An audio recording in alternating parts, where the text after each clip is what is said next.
Paano po kung nagtatrabaho ng lagpas sa 8 oras pero wala naman pong overtime pay? Hindi po ito maaari. Nasa batas po na may 25% increase sa hourly rate ang overtime pay.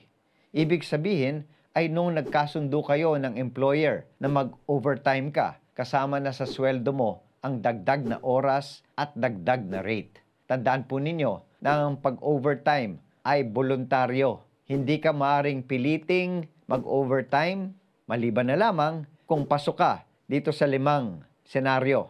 Una, kapag may giyera o panahon ng sakuna o emergency, lokal man o nasyonal, na dineklara ng Kongreso at Pangulo ng Pilipinas. Pangalawa, kung kinakailangan ang overtime upang makaiwas sa pagkawala ng buhay o ari-arian o kapag nalagay sa panganib ang publiko dahil may parating na sakuna, dulot ng matinding aksidente, baha, bagyo, lindol, epidemya o iba pang kalamidad. Pangatlo, kapag may agaran at kinakailangang trabaho na dapat gawin sa mga makinarya, kagamitan o installation upang maiwasan ang matinding pagkawala o pagkasira o pinsala sa kumpanya o mga sitwasyong katulad po nito.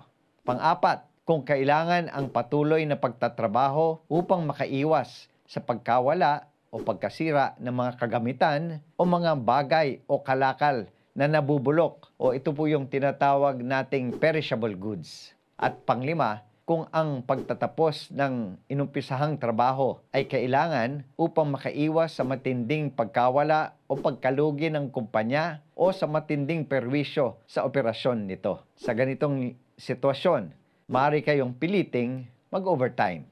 Pero gayunpaman, kabilang sa senaryo na ito o hindi, obligasyon ng kumpanya na magbayad ng overtime pay at kapag di kayo binayaran, maaari kayong magsampa ng reklamo sa DOLE laban sa kumpanya.